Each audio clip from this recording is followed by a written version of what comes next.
بسم اللہ الرحمن الرحیم۔ الحمدللہ، سفر طائف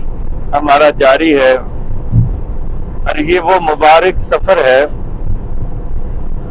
قریش مکہ کی جانب سے اسلام کی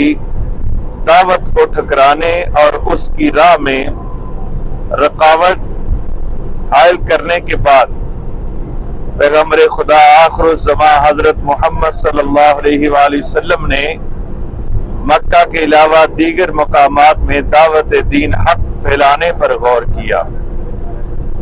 اور اس مقصد کے لیے ان کا پہلا انتخاب مکہ کا قریبی شہر طائف تھا۔ آپ صلی اللہ علیہ وآلہ وسلم نے 10ویں سال نبوت کے طائف کا سفر کیا، جو سفر طائف کہلواتا ہے۔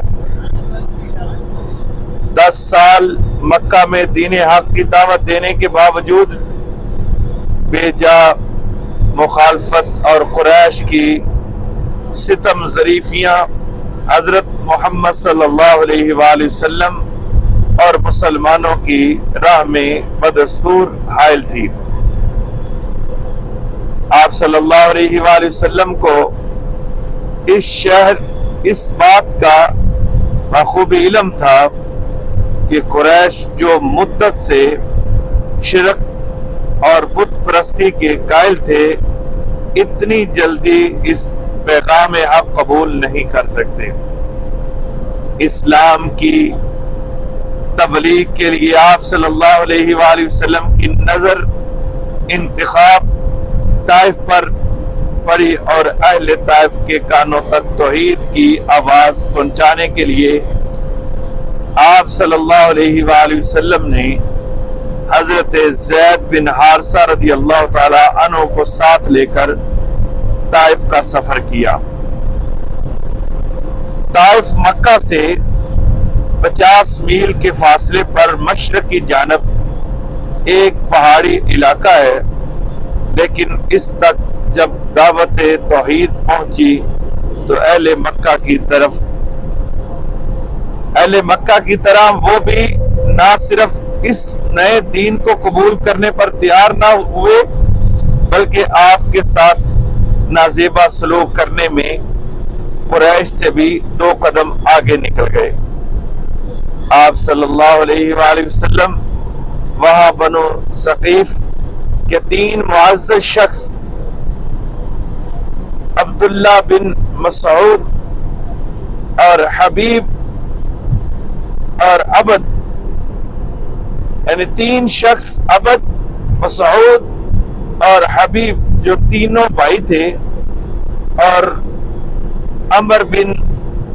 عمیر بن عوف کے لڑکے تھے، لیکن انہوں نے نہایت ہی رخی اور بد اخلاقی کا ثبوت دیا، اور ہر طرف آپ صلی اللہ علیہ وآلہ وسلم کے ساتھ نازیبا سلوک کیا، اور آوارہ لڑکوں کو آپ صلی اللہ علیہ وآلہ وسلم کے پیچھے لگا کر انہوں نے آپ کو پتھر مار مار کر زخمی کر دیا، حتیٰ کہ آپ کے نالین مبارک لہو سے بھر گئے۔ ابن ہشام بیان کرتے ہیں، زخموں سے چور جب آپ صلی اللہ علیہ وآلہ وسلم اور حضرت زید رضی اللہ تعالی عنہ ایک باغ میں پناہ گزین تھے تو عتبہ نے انگوروں کا ایک گوشہ اپنے غلام اداس سے بجوایا،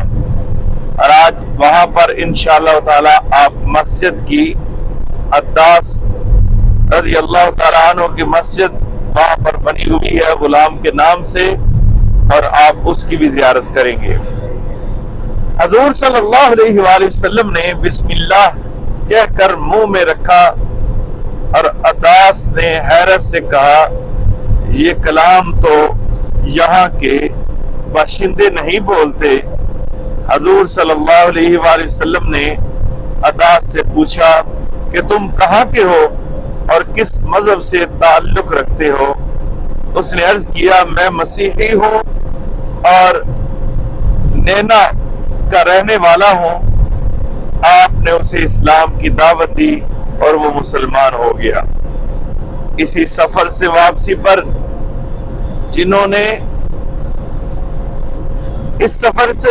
پر جنوں کی ایک جماعت نے اسلام قبول کیا۔ سفر طائف آپ صلی اللہ علیہ وآلہ وسلم کی حیات طیبہ کا ایک اہم واقعہ ہی نہیں بلکہ ایک انقلابی موڑ بھی ہے، اور اس سفر